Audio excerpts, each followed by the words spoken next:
Assalamualaikum warahmatullahi wabarakatuh. Waalaikumsalam warahmatullahi wabarakatuh. Alhamdulillahil jabbaril qahhar, al-azizil ghaffar, khaliqil jannati wan nar. Wassalatu wassalamu ala sayyidina Muhammadinil Mukhtar wa ala alihi wa ashabihil adhar, amma ba'du. Saudara-saudara kaum muslimin rahimakumullah. Pada pertemuan terdahulu di dalam membicarakan tentang hari kiamat, saya sudah menjelaskan bahwa setelah manusia menghadapi pengadilan Qadhi Rabbul Jalil, pada akhirnya terbagilah manusia dalam dua kelompok besar, fariqun fil jannah wa fariqun fis sa'ir. Sekelompok orang masuk ke dalam sorga dan segolongan lainnya lagi masuk ke dalam neraka. Maka pada pertemuan kali ini kita akan membicarakan tentang sorga dan calon-calon penghuninya. Surga dalam Al-Quran selalu disebut dengan kata-kata jannah, yang wujudnya surga itu sesungguhnya merupakan suatu tempat di akhirat nanti, yang di dalam tempat itulah Allah akan memberikan balasan berupa kenikmatan yang tiada terhingga kepada hamba-hambanya yang soleh, yang bentuk kenikmatan itu dijelaskan Allah dalam hadis qudsinya, a'dadtu li'ibadiyas salihin ma la aynun ra'at wa la uzunun sami'at wa la khatar ala qalbil bashar. Aku sediakan buat hamba-hambaku yang soleh satu kenikmatan yang belum pernah dilihat oleh mata, belum pernah terdengar oleh telinga, dan belum pernah terdetik dalam hati manusia tentang kenikmatan yang semacam itu. Jadi kalaupun dalam banyak ayat-ayat Al-Quran Allah menggambarkan tentang surga yang di bawahnya mengalir sungai-sungai, jangan disamakan dan dibandingkan dengan sungai yang ada di dunia ini. Kalau surga bercerita tentang pohon dengan segala buah-buahnya, jangan samakan dengan pohon dan segala buah-buahan yang ada di dunia ini. Kalau surga bercerita tentang istana, tentang tempat tidur, tentang permadani dan sebagainya, seluruhnya tidak sama dan tidak bisa disamakan atau dibayangkan dengan yang kita hadapi dalam kehidupan di dunia ini. Di sanalah manusia akan menemukan kehidupan yang hakiki, yang sebenar-benarnya, yang tidak akan pernah berubah untuk selama-lamanya. Adapun kehidupan di dunia ini, boleh saja kita katakan kehidupan yang kamuflase, fata morgana, atau dalam bahasa agama sering disebut dengan kehidupan khayali. Ia berubah, ia bertukar, ia berganti oleh pergeseran masa dan pertukaran waktu. Kita jadi orang kaya di dunia, bagaimanapun kayanya kita, kekayaan itu tidak lain adalah kekayaan khayali namanya. Hari ini dia kaya, besok dia boleh jatuh bangkrut. Tengoklah orang-orang kaya di dunia ini, yang tidak cuma sekedar memperkaya diri untuk dirinya sendiri saja, tapi kadang-kadang sudah mempersiapkan untuk anak-anaknya, untuk cucu-cucunya, untuk iparnya, untuk besannya, pendeknya untuk seluruh keluarganya. Tidak cukup harta cuma untuk 1, 2, 3 bahkan sampai 7 keturunan. Tidak cukup dengan uang miliaran malah triliunan. Tidak cukup dengan punya tanah yang luas malah gunung dibeli, laut dibeli, langit pun kalau dijual mau dibeli. Sudah melampaui batas yang dinamakan kewajaran, dihinggapi penyakit rakus bin serakah alias tamak. Lalu menghalalkan segala macam cara untuk mencapai harta, padahal itu tidak lebih dari bayangan khayali. Harta yang banyak itu mampukah menolak penyakit yang hendak datang? Harta yang banyak itu mampukah menahan tumbuhnya uban selembar di atas rambutnya? Harta yang banyak itu mampukah mencegah sebuah giginya yang hendak permisi? Dan pada akhirnya harta yang begitu banyak itu mampukah menolak kedatangan malaikat maut? Sama sekali ternyata tidak. Itulah kekayaan khayali namanya. Karena itu orang yang terbuka mata hatinya, dia tidak hanya mengejar kekayaan khayali ini, dia mengejar kekayaan hakiki yang terpendam di dalam kepribadian berupa al-akhlaqul karimah. Akhlak dan budi pekerti yang terpuji yang menghiasi jiwa dan kehidupannya. Ada sifat sabarnya, ada sifat syukurnya, ada sifat qanaahnya, dan segala macam akhlak yang terpuji. Itulah kekayaan jiwa yang tidak bisa dinilai dengan materi. Kita punya pangkat, jabatan, kedudukan tinggi, pangkat apapun di dunia ini sesungguhnya tidak lebih dari pangkat khayali. Buktinya bahwa dia pangkat khayali, pangkat di dunia ini selalu ada bekasnya. Saudara kenal ada bekas camat? Ada? Ada bekas lurah, ada bekas gubernur, ada bekas menteri, ada bekas presiden. Hari ini dia lurah, besok bekas lurah. Hari ini dia camat, besok bekas camat. Hari ini dia menteri, besok bekas menteri. Pangkat khayali. Maka Quran menganjurkan jangan pangkat khayali yang kita kejar mati-matian. Sampai menggunakan sistem jilat atas, injak bawah, sikut kiri kanan, yang penting dapat kedudukan. Padahal itu tidak lebih daripada pangkat khayali. Quran menganjurkan carilah pangkat hakiki. Kedudukan di sisi Allah, maqam di sisi Allah, itulah pangkat yang sebenarnya. Apa jalan ke arah sana? Quran memberikan petunjuk. Wa minal laili fatahajjad bihi nafilatan lak asa ayyab'asaka rabbuka maqaman mahmuda. Di keheningan malam, dikala orang tidur nyenyak, bangunlah engkau tahajud kepada Allah Tuhanmu. Pasti kalau itu kau laksanakan, Allah akan menempatkan engkau di satu tempat yang terpuji, mendapat pangkat yang hakiki dan bukan sekedar pangkat khayali. Kita berusia muda, muda kita ini pun muda khayali. Berapa lama kita muda? Hari berubah jadi minggu, minggu bertukar menjadi bulan, bulan pergi datanglah tahun. Pergeseran masa dan pertukaran waktu membuat kita jadi berubah. Kulit yang tadinya kencang jadi lentur dan keriput. Segalanya berubah. Oleh karenanya, pada kehidupan di surga nanti, orang akan menemukan kehidupan yang hakiki, yang tidak akan pernah berubah untuk selama-lamanya. Nah, kita akan mulai dengan menjelaskan bagaimana sebenarnya keadaan surga itu. Pertama, luasnya. Berapa sih luasnya surga? Dengan logika, sekarang ini dunia dihadapi dengan kekhawatiran terhadap peledakan penduduk yang nyaris tidak terkendali. 5 miliar lebih jumlah manusia yang nongkrong di permukaan bumi. Tapi sesungguhnya planet bumi yang kita tinggali ini cuma satu planet kecil dari 9 buah planet yang berada dalam sistem tata surya matahari yang lazimnya kita namakan galaksi. Selain tata surya matahari yang namanya galaksi itu, masih terdapat lagi galaksi-galaksi lain yang dengan sendirinya juga dikitari oleh planet-planet lain.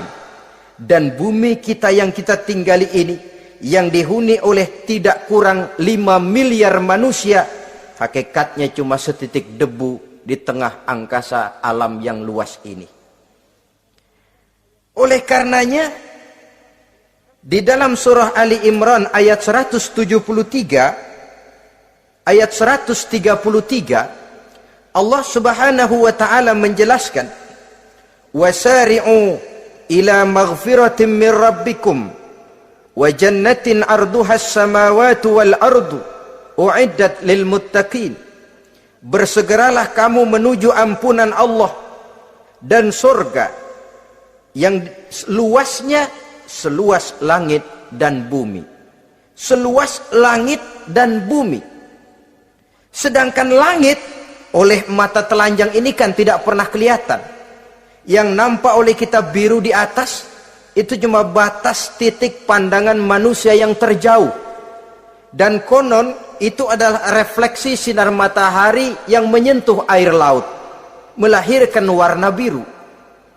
Sedangkan hakikat langit itu sendiri sampai hari ini belum terjangkau oleh kemajuan ilmu pengetahuan. Sejauh-jauhnya manusia pergi baru ke bulan. Mungkin dalam beberapa tahun mendatang dia akan pergi ke planet-planet Mars dan planet-planet lainnya. Tapi itu masih terbatas dalam sistem tata surya matahari atau galaksi kita ini. Belum lagi sampai kepada langit yang pertama. Surga yang disediakan untuk orang-orang saleh ini luasnya seluas 7 lapis langit dan bumi. Jadi saudara tidak usah berpikir khawatir di surga nanti kehabisan kapling. Di dunia ini saja masalah tempat tinggal sekarang ini jadi masalah pelik karena memang peledakan penduduk seiring dengan perkembangan tentang lapangan kerja yang harus disiapkan, sekolah yang mesti disediakan, sarana pendidikan yang harus disiapkan, rumah sakit untuk menjaga kesehatan, dan kompleks betul masalahnya. Tetapi di surga nanti arduhas samawati wal ard, luasnya seluas 7 lapis langit dan bumi. Satu keluasan yang hanya Allah saja yang maha tahu tentang batas-batasnya. Itu tentang luasnya surga. Lalu bagaimana keadaan di surga? Apakah ada bangunan-bangunan, taman-taman, kebun-kebun? Tentu ada. Di surga ada kebun yang tanamannya berupa tumbuh-tumbuhan dan menghasilkan buah-buahan yang buah-buahannya pun boleh dimakan oleh manusia karena tidak akan pernah ada larangan lagi dalam kehidupan di sana. Dalam surah Ar-Rahman ayat 54 misalnya kita dapati penjelasan dari Allah Subhanahu wa taala, "Wajanal jannataini dan." Begitu juga dalam surah Waqiah ayat 32 dan 33 Allah menjelaskan wa fakihatin kasiratin la maqtu'ati wa la mamnu'ah, dan di dalam surga itu terdapat buah-buahan yang sangat banyak sekali yang tidak pernah putus-putusnya, wala mamnu'ah, dan tidak dilarang untuk mengambilnya. Yang dimaksud la maqtu'ah, tidak terputus, artinya buah-buahan di surga itu begitu kita petik keluar lagi gantinya, dipetik lagi keluar lagi gantinya, la maqtu'ah, tidak pernah putus. Lain kan pohon di dunia ini hari kita petik keluar lagi kapan? Musim tahun depan, nungguin kita. La maqtu'ah, tidak pernah terputus buah-buahan itu, wala mamnu'ah, dan tidak terlarang untuk memetiknya. Adakah pohon pisang? Pohon pisang ada. Anggur? Anggur banyak. Delima pun ada. Tetapi sekali lagi, bagaimanapun hakikat buah di surga cuma sama dalam nama tapi lain dalam wujudnya.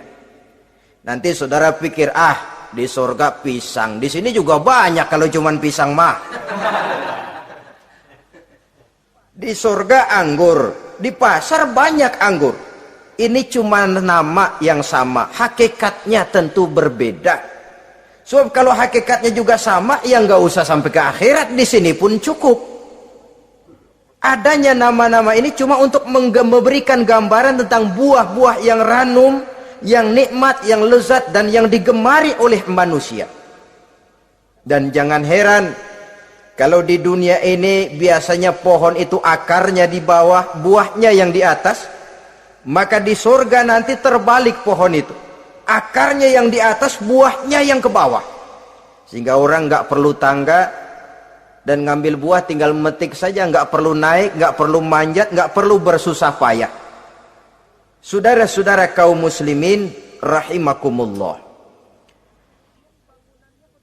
Kemudian bangunannya bagaimana? Surga itu pun bertingkat.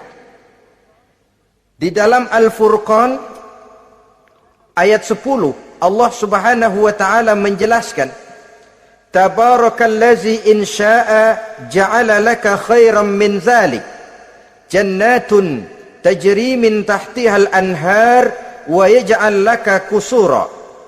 Maha suci Allah yang apabila ia menghendaki dijadikannya untuk kamu yang lebih baik daripada kehidupan dunia ini, yaitu sorga yang di bawahnya mengalir sungai-sungai, dan dibangunkannya untuk kamu istana-istana di dalam sorga.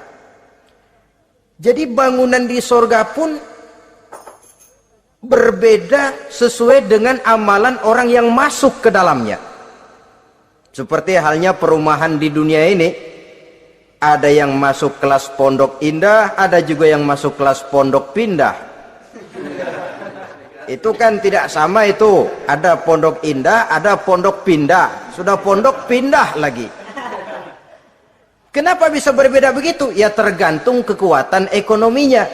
Makin tinggi nilai kekuatan ekonominya, makin mampu dia mendirikan istana di dunia. Tapi di surga nanti yang bikin mampu bukan ekonomi. Yang bikin mampu adalah amalan pada waktu hidup di dunia. Makin banyak amalnya, dengan sendirinya makin baguslah istananya di surga. Tetapi yang namanya surga dapat empernya juga sudah lumayan betul itu. Seemper-empernya surga masih jauh lebih baik daripada sebagus-bagus istana di dunia ini.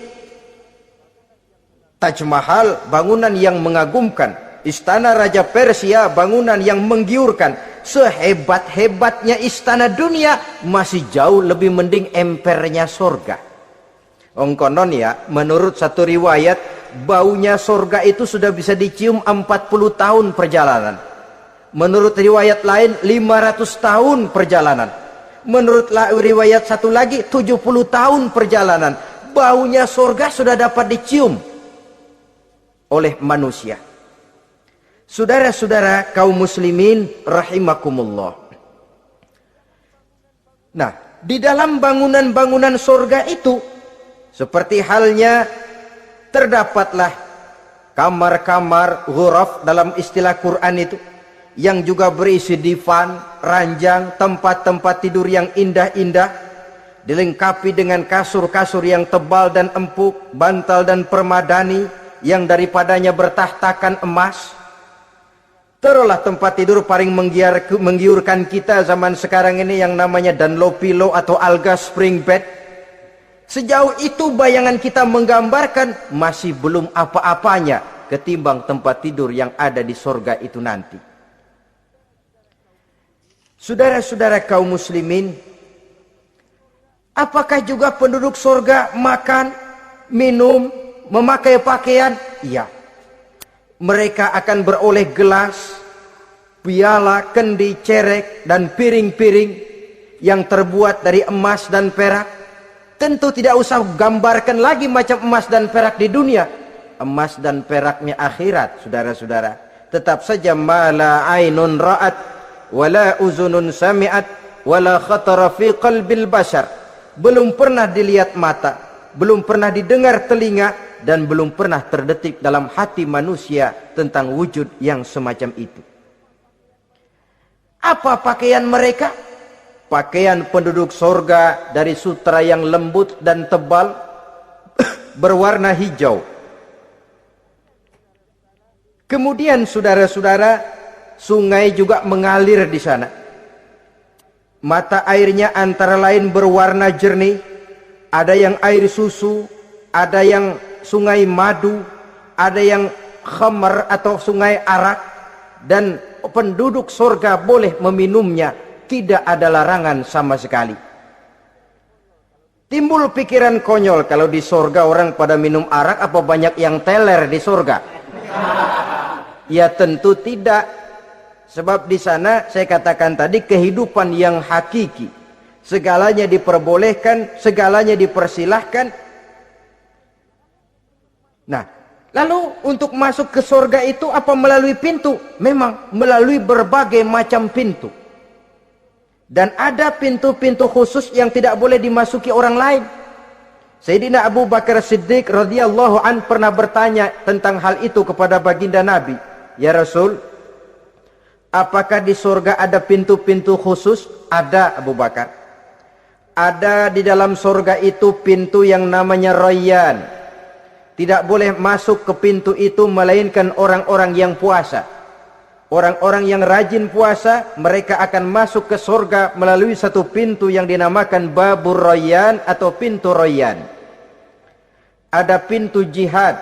Yang masuk lewat itu hanya mereka orang-orang yang waktu di dunia sepanjang hidupnya berisi jihad, menegakkan dan meninggikan kalimat Allah. Ada babus sedekah, pintu yang hanya boleh diliwati oleh orang-orang yang rajin bersedekah, ringan tangan dalam memberikan bantuan kepada orang-orang yang memang memerlukannya. Dan setiap orang melalui pintu yang sesuai dengan amalannya masing-masing. Ketika itu Abu Bakar bertanya, ya Rasul, apa ada orang yang dipanggil dari tiap pintu? Tiap pintu manggil dia. Kata Nabi, ada Abu Bakar, dan saya doakan kau masuk salah satu di antara orang yang dipanggil dari tiap pintu. Ini orang multi komplek ini. Puasa, dia ahli puasa. Soal jihad, sepanjang hidupnya dia jihad. Sedekah memang tangannya pemurah. Tahajud memang tiap malam. Sementara itu akhlaknya luhur, tiap pintu manggil dia. Dalam hadis ada juga perempuan yang bernasib baik, dijelaskan oleh Nabi, "Iza shallatil mar'atu khamsaha wa shamat shahraha wa hafizat farjaha wa ata'at zawjaha qila laha udkhuli min ayyi abwabil jannati syi'ti." Apabila seorang perempuan dia kerjakan solat yang 5 waktu, dia puasa di bulan Ramadan, dia jaga kehormatan dirinya, kemudian dia taat kepada suaminya, di akhirat nanti dikatakan kepada perempuan tadi, wahai perempuan, udkhuli min ayyi abwabil jannati syi'ti, masuklah kamu ke dalam surga dari pintu mana saja yang kamu mau. Disuruh pilih, saudara-saudara. Lah kalau kita waktu di dunia ini tidak ada keistimewaan amal, bingung mau masuk pintu mana. Ramadan puasanya kayak gendang. Depan doang sama belakang, penutupan sama pembukaan, peserta kehormatan. Tengah-tengahnya kosong. Nanti mau masuk pintu Rayyan, ditanya, ini pintunya orang yang puasa. Kamu puasa Ramadan? Puasa juga sih. Puasa juga sih bagaimana? Iya, pembukaan mau penutupan. Tengahnya kosong, nggak bisa lewat pintu sini. Cari pintu lain saja. Mau masuk kita lewat pintu jihad. Ditanya lagi, kamu lewat sini apa merasa pernah berjuang membela agama waktu di dunia? Mau lewat pintu solat, apa kau termasuk orang yang konsekuen menjaga solat? Bersyukurlah kita kalau tiap pintu memanggil. Kalau tidak, adalah salah satu amal kita yang menunjukkan keistimewaan kita. Karena itu beramal nggak perlu banyak, yang penting rutinnya, istiqomahnya. Ahabbul a'mali indallah adwamuha wa in qalla. Amalan yang paling dicintai Allah yang dikerjakan secara tuntas walaupun tidak banyak. Saudara baca ayat Quran nggak banyak, satu malam cuma 3 ayat, tapi rutin tiap malam 3 ayat, tiap malam 3 ayat. Itu lebih dicintai Allah daripada sekali ngaji 1 juz, terus 3 bulan nggak ngaji-ngaji. Lebih baik yang sedikit-sedikit ini tapi rutin, dia akan menjelma menjadi amalan yang banyak daripada sekalinya banyak lalu ke belakangnya malah tidak ada sama sekali. Hendaknya ada amalan-amalan kita yang menunjukkan keistimewaan dan kelak akan menjadi pintu yang kita tempuh di surga nanti. Apabila kita sudah melalui pintu-pintu surga itu dan tinggal di dalamnya, dengan pakaian, dengan perhiasan, dengan makanan dan minuman sebagai yang saya sebutkan tadi, maka kita pun dalam kehidupan di sana akan dilayani oleh pelayan-pelayan muda. Yatufu alaihim wildanun mukhalladun. Pelayan-pelayan yang muda itu keliling melayani apa keperluannya, dan tidak pernah tua pelayan itu, sebagaimana kita pun tidak akan pernah tua. Pendeknya sudah jadi king of king di surga itu, jadi raja di raja. Fasilitas serba cukup, apa yang kita mau tersedia, tidak ada larangan, dan pelayan seperlunya diberikan kepada kita. Nah, bagaimana keadaan penduduk surga? Dari Imam Turmuzi dijelaskan satu hadis, berkata Hasan al-Basri, ahlul jannati kulluhum abna'u salasa wa salasin sanah. Mereka rata-rata orang-orang muda penduduk surga itu. Umurnya tidak lebih 33. Ya, muda-mudanya, cakep-cakepnya, ganteng-gantengnya. Pantas kalau satu hari ada perempuan tua menghadap Rasul. Ya Rasul, saya ahli ibadah, saya beriman kepada Allah, saya cinta kepada Islam, apakah saya akan masuk surga ya Rasul? Nabi senyum, enggak bu, nenek-nenek enggak masuk surga. Itu perempuan nangis sejadi-jadinya. Ya Rasul, kalau gitu sia-sia tahajud saya, sia-sia puasa saya, sia-sia segala macam ibadah saya. Nenek-nenek enggak masuk surga ya Rasul, sayang benar segalanya ini. Rasul kemudian menghampiri perempuan tadi. Bu, kalau yang ibu bilang itu benar, ibu masuk surga. Cuman di sana ibu balik muda lagi. Kulit nggak kempot kayak begitu. Rambut nggak putih macam begitu. Ibu nanti di surga bakal jadi muda lagi. Salasa wa salasin, umur 33 tahun. Rata-rata seluruh penduduk surga umurnya begitu. Tidak ada yang tua, tidak ada yang anak-anak, tidak ada yang remaja, rata-rata segitu. Nah, lalu bagaimana? Di surga hati mereka menjadi satu. Di antara sesama penduduk surga. Tidak ada yang iri hati, tidak ada yang punya sifat dendam. Itu keadaan di surga. Walaupun bertetangga, yang satu bisa mengunjungi yang lain, yang satu bisa nengokin yang lain. Tapi tidak ada sikap iri hati dan dengki. Tidak ada yang satu datang ke tempat saudaranya di surga, loh kapling lu lebih luas dari gua nih, nggak adil Tuhan. Tidak ada. Semuanya hati sudah menjadi satu, tidak ada dendam, tidak ada iri hati. Kan jauh bedanya dengan kehidupan di dunia ini toh. Kadang-kadang di dunia ini begitulah romantikanya. Kita melarat, disuraki orang, kita sedikit kaya, diselidiki orang, ada saja yang iri, ada saja yang hasut, dan selalu mencari cara untuk menjatuhkan kita.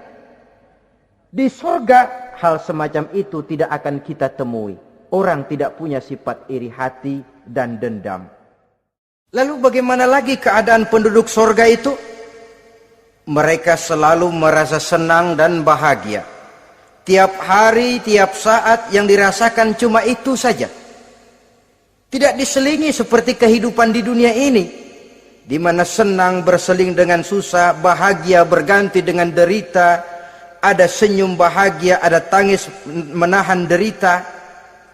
Itu romantika kehidupan di dunia. Di akhirat itu tidak akan pernah ditemui dalam surga nanti.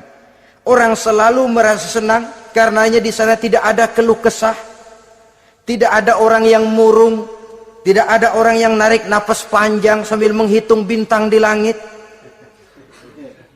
Selalu merasa senang dan selalu merasa bahagia. Lalu bagaimana kondisi fisik mereka? Di surga tidak ada orang yang cacat. Baik ia cacat rohani ataupun cacat jasmani. Seperti yang kita temui di dunia ini, ada saja cacatnya. Kadang-kadang jasmani sehat, rohaninya sakit. Kadang-kadang rohaninya bagus, jasmaninya cacat. Di surga, orang sempurna, komplit, cukup. Tidak ada yang cacat rohani ataupun yang cacat jasmani. Kalau dalam kehidupan di dunia ini mereka cacat, bagaimana? Mereka akan utuh dan sempurna apabila masuk ke dalam surga.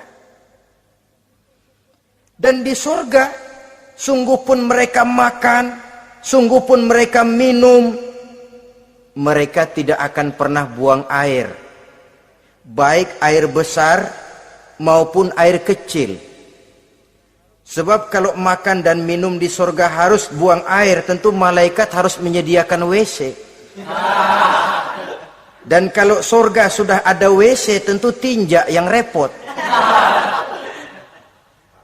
Saudara-saudara kaum muslimin, tidak buang air juga tidak buang angin. Dan tidak sakit, tidak terkena penyakit. Penyakit apapun namanya, sudah di surga itu daerah bebas penyakit. Jadi barangkali kalau keluar ke halaman surga nggak pakai baju masuk angin, tidak. Sebab di sana repot nyari duit kerokan. Segalanya sempurna, segalanya cukup. Lalu bagaimana kalau tiap saat mereka makan, tiap saat mereka minum tapi tidak buang air? Konon keringat yang keluar dari mereka, tubuh mereka. Dan keringat yang keluar itu mengandung bau kasturi yang amat sangat harum baunya. Saudara-saudara, kemudian penduduk surga itu oleh Allah diberikan teman hidup yang namanya bidadari. Makhluk Allah yang teramat sangat cantiknya, yang tidak bisa kita bayangkan macam apa cantiknya. Barangkali kalau kita menonton film, kita kagum dengan bintang-bintang film kenamaan yang cantiknya selangit. Itu mah belum ada seujung kukunya dari para bidadari. Mereka dalam Quran disebut azwajun mutahharah, istri yang disucikan. Apa pengertian suci di sini?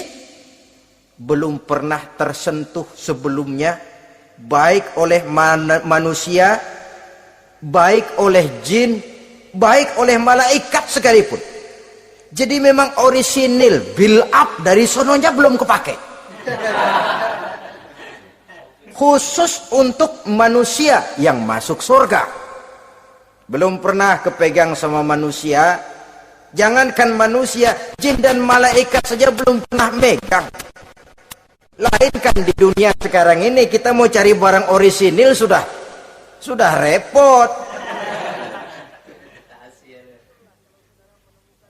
Ya mujurlah kalau saudara menemukan seorang gadis yang orisinil paten, masih build up, barangkali mujur. Tapi umumnya terutama di kota-kota besar, ya sudah kita dapat second hand juga masih lumayan. Kalau tidak rongsok-rongsok bener mah, ini kadang-kadang sudahlah second hand, kondisinya juga 30%. Udah mesti nyerpis melulu kita ini. Saudara-saudara, azwajun mutahharah, belum pernah tersentuh oleh siapapun. Lalu makna tohharah ini, mereka selalu suci, tidak pernah men, baik menstruasi atau mencret. Tidak pernah. Nah, kalau perempuan kita, istri-istri kita di dunia ini kan 1 minggu dalam sebulan terkena dapat fasilitas dia untuk tidak sholat, untuk tidak ibadah, masa haid itu. Perempuan di surga yang namanya bidadari tidak akan pernah mengalami haid. Lalu apalagi keistimewaannya? Selalu perawan. Tidak pernah janda. Walaupun tiap hari dipakai, habis dipakai perawan lagi. Saudara-saudara yang saya hormati, itu diperuntukkan untuk penduduk-penduduk surga. Loh, itu laki-laki itu. Iya, kalau perempuan bagaimana? Satu riwayat menjelaskan mereka akan menjadi ratu di surga. dengan segala kenikmatan yang juga tidak pernah mereka bayangkan sebelumnya. Riwayat lain menjelaskan bahwa mereka juga akan berkumpul dengan suami, istri, dan anak-anaknya jikalau mereka memang orang-orang soleh. Ada juga riwayat lemah menjelaskan bahwa mereka akan mendapat bidadara istilahnya. Saudara-saudara kaum muslimin rahimakumullah. Pendeknya, surga dan seluruh kenikmatan yang ada di dalamnya tidak pernah mata melihat, belum pernah telinga mendengar, belum pernah terdetik dalam hati manusia. Oh, di surga begini kali ya. Berbeda dengan itu. Oh, bidadari begini kali ya. Kalau masih begini kali ya, masih bisa dibayangin. Ini sudah nggak bisa dibayangin. Jadi nggak usah begini ya begitu ya. Saudara-saudara, apabila orang sudah masuk ke dalam surga, bertemu dengan sesama teman waktu di dunia, surah At-Tur menjelaskan ayat 25-26, wa aqbala ba'duhum ala ba'di yatasaalun qalu inna kunna qablu fi ahlina mushfikin famanna Allahu alaina wa waqana azabas samum. Apabila mereka telah masuk ke dalam surga, sebagian yang lain berkunjung kepada sebagian yang lain. Cara kita belah sono, ini teman kita dulu waktu di dunia, yuk samperin yuk. Ba'duhum ala ba'di yatasaalun, saling tanya menanya. Kalau istilah kita, sampai juga kemari? Iya. Saya waktu di dunia dulu sebenarnya sudah khawatir, takut mendapat azabnya Allah. Tapi Allah memberikan karunia kepada saya diselamatkan dari azab, dari mara bahaya neraka, sampailah saya ke dalam surga ini. Alhamdulillah. Bagaimana kabarnya ente? Alhamdulillah saya juga sampai ke surga ini. Si fulan bagaimana? Nyangkut kali dia mah di neraka. Yatasaalun, saling tanya menanya hal ihwal dan keadaan mereka. Tapi satu hal yang jelas saudara-saudara, di surga nanti itu tidak ada perkataan yang sia-sia, tidak ada ucapan kotor, tidak ada omongan keji, dan tidak ada omongan kosong. Tidak ada omongan yang sia-sia, ucapan-ucapan yang kotor, mencaci maki, itu tidak ada. Karena sifat marah pun tidak ada dalam surga. Kalau di sini kadang-kadang sedikit marah sudah semrawut, kata-kata kita sudah out of control. Di sana tidak ada kata-kata kosong yang tidak ada manfaat dan tidak ada gunanya. Saudara-saudara kaum muslimin rahimakumullah. Kemudian yang terakhir, kita akan membicarakan apa saja nama-nama surga itu dan siapa calon orang-orang yang masuk ke dalamnya. Pertama, yang dinamakan Jannatul Firdaus atau surga Firdaus. Surga Firdaus ini oleh Allah Subhanahu wa taala disediakan untuk orang yang dijelaskan dalam surah Al-Mu'minun ayat 1 sampai dengan 11. Qad aflahal mu'minun, beruntunglah orang-orang yang beriman. Jadi kalau saudara ingin dapat kapling di tempat yang namanya Firdaus, itu boleh pesan mulai sekarang. Nafas masih ada, Allah masih memberikan kesempatan untuk hidup, pesan tempat dari sekarang. Apa harga karcisnya? Pertama, qad aflahal mu'minun, harus beriman. Ini syarat mutlak. Tidak beriman, gak usah minta karcis. Minggir. Ini karcis pertama harus untuk orang yang beriman. Setelah itu yang kedua apa?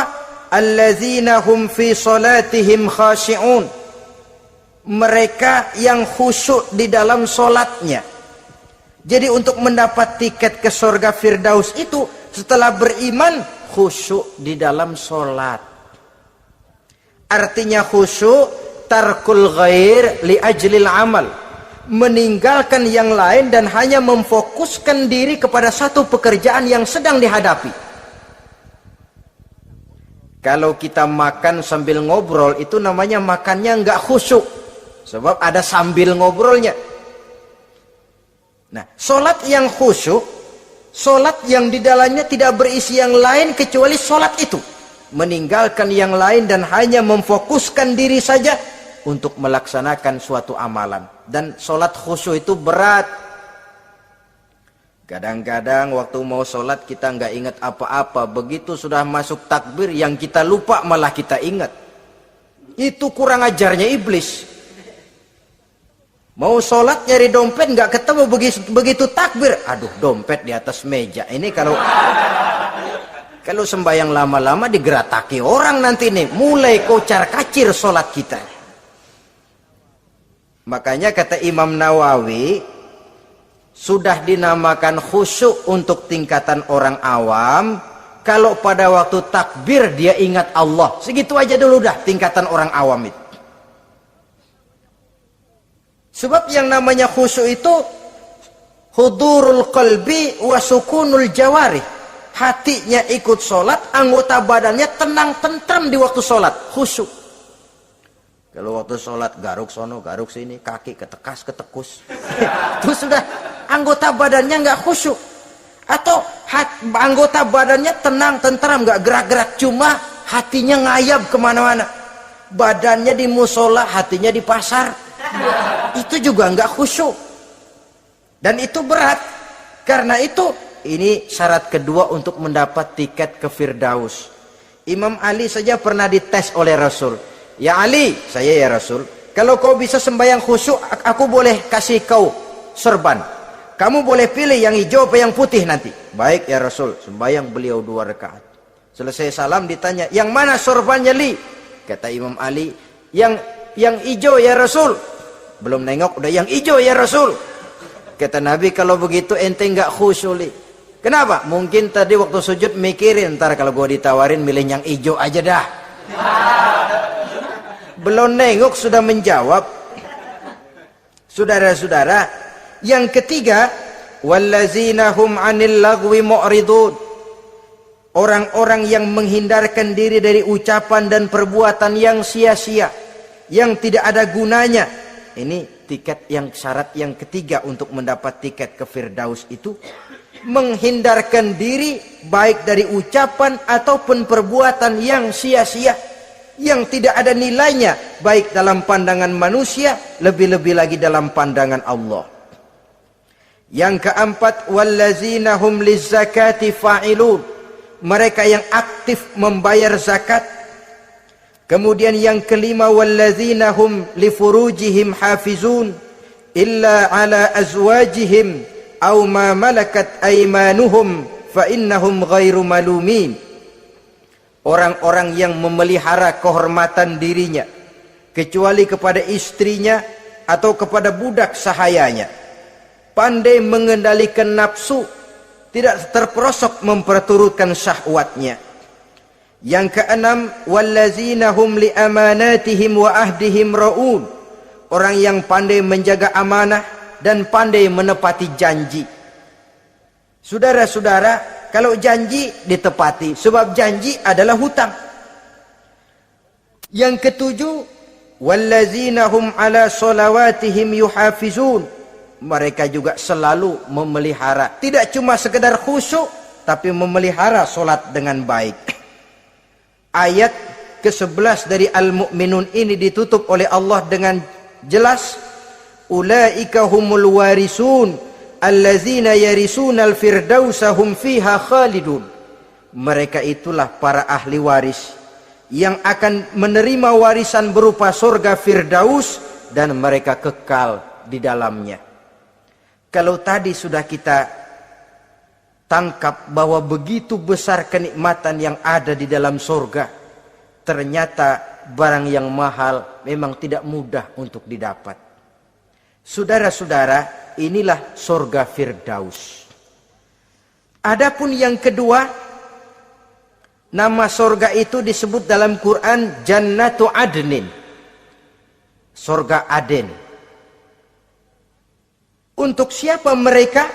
Dalam surah Ar-Ra'd ayat 22 dan 23 Allah menjelaskan, wallazina sabaru ibtigha'a wajhi rabbihim wa aqamus shalah wa anfaqu mimma razaqnahum sirran wa alaniyah wa yadra'una bil hasanati sayyi'ata ulaika lahum uqbad dar jannatu adnin yadkhulunaha. Dan orang-orang yang sabar, wallazina sabaru, orang-orang yang sabar. Sabar dalam apa? Ibtigha'a wajhi rabbihim, dalam menuntut keridhaan Allah. Sabar dalam mencari keridhaan Allah. Sujud mencari keridhaan Allah, sabar. Puasa mencari keridhaan Allah, sabar. Melaksanakan segala macam ibadah untuk mencari keridhaan Allah, sabar. Ini syarat untuk mendapat tiket ke surga Aden nanti, Jannatu Adnin. Sabar dalam mencari ridho Allah. Apalagi di zaman sekarang katanya persaingan hidup makin tajam, lapangan kerja makin sulit, mental hipokrit makin merajalela, golongan munafik alias bunglon ada di mana-mana.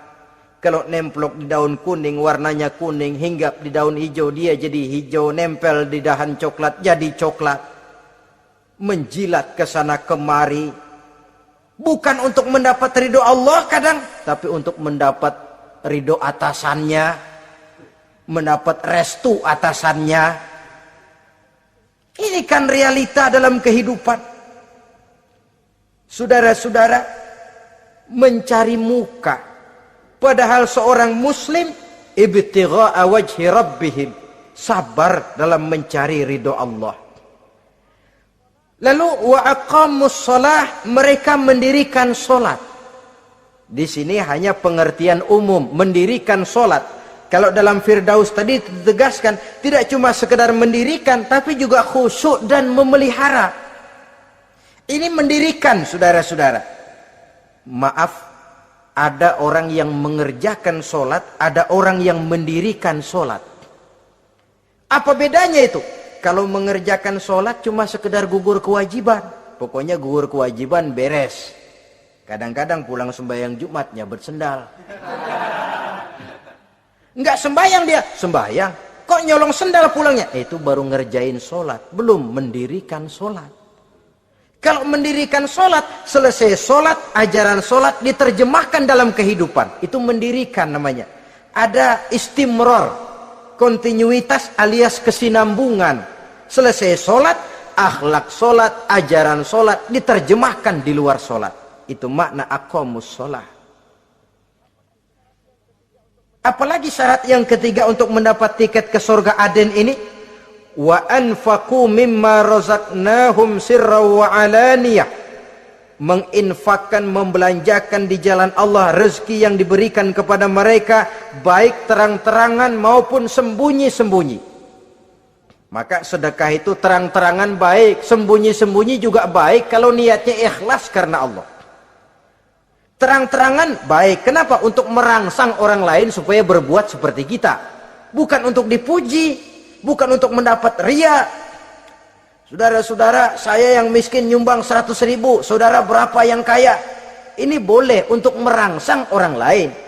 Tapi kalau untuk ria, itu tentu dilarang oleh agama.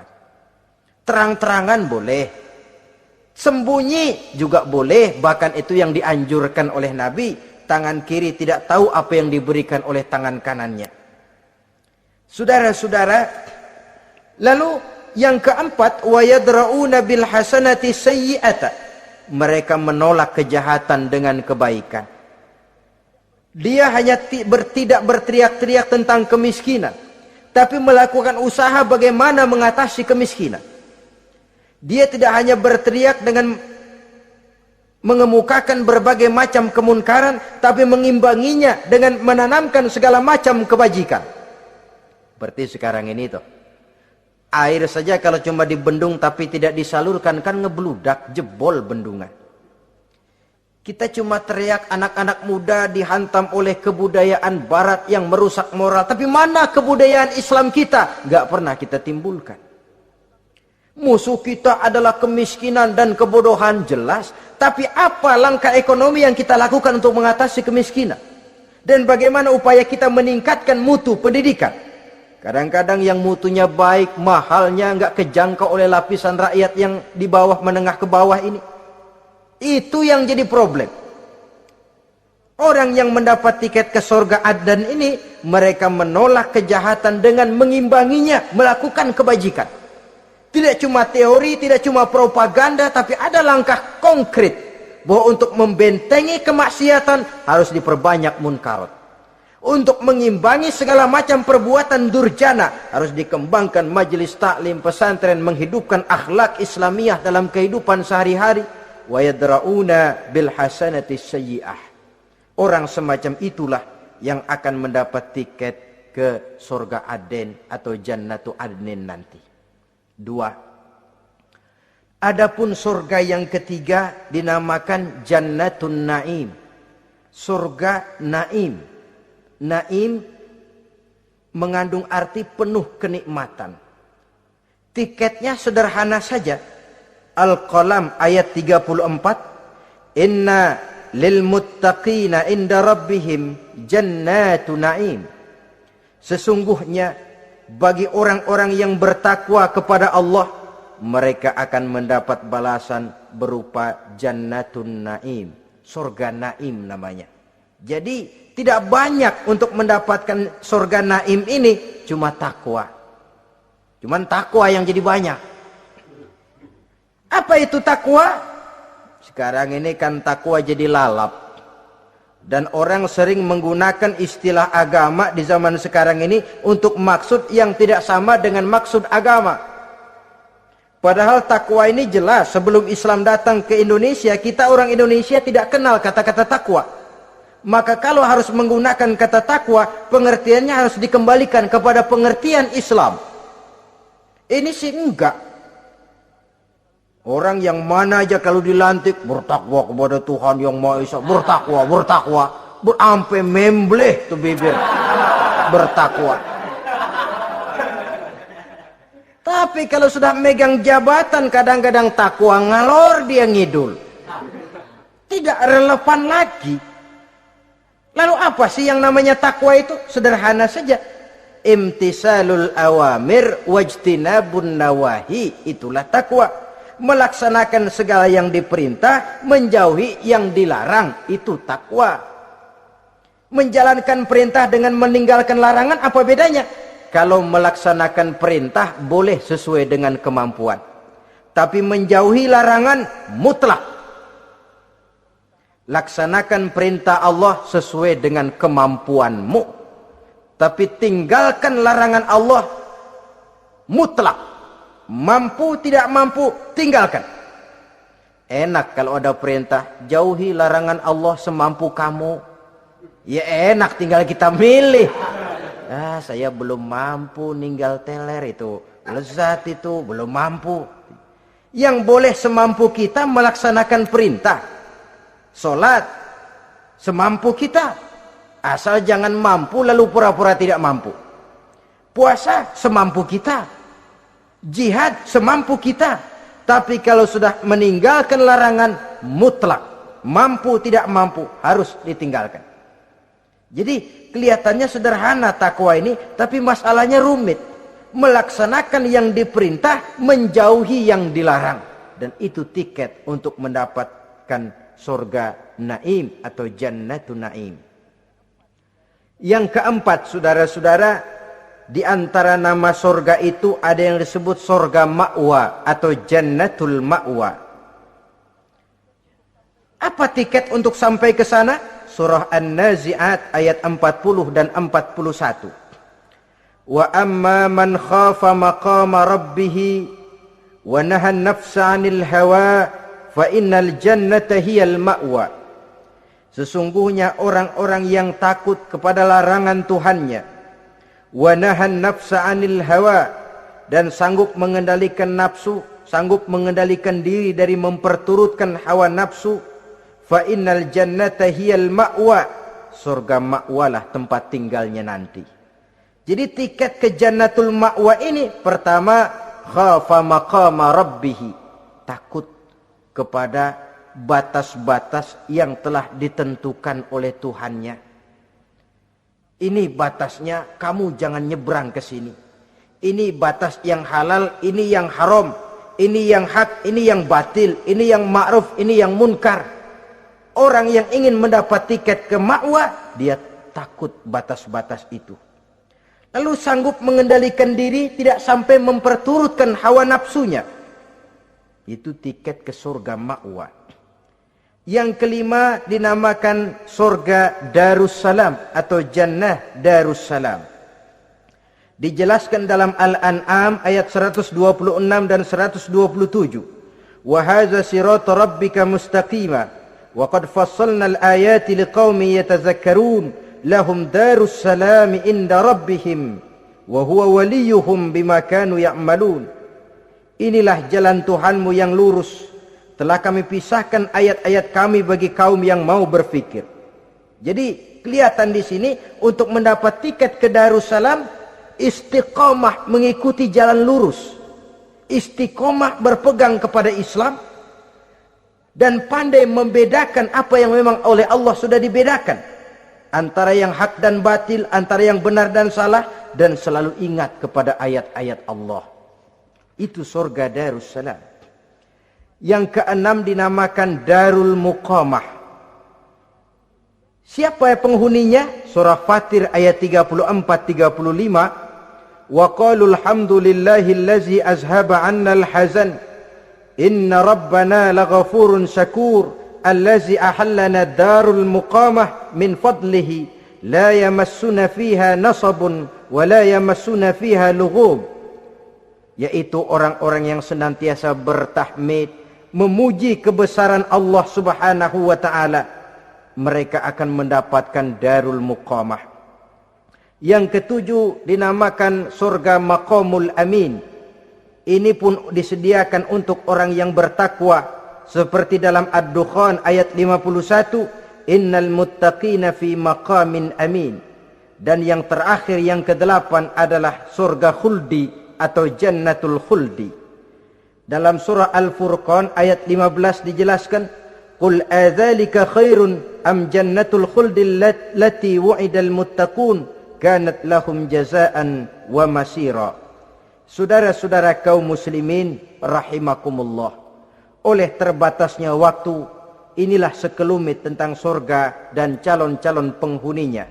Mudah-mudahan dijadikan kita oleh Allah termasuk salah seorang di antara calon-calon yang kelak akan menjadi penghuni surga, mendapat kenikmatan yang kekal dan abadi di dalamnya.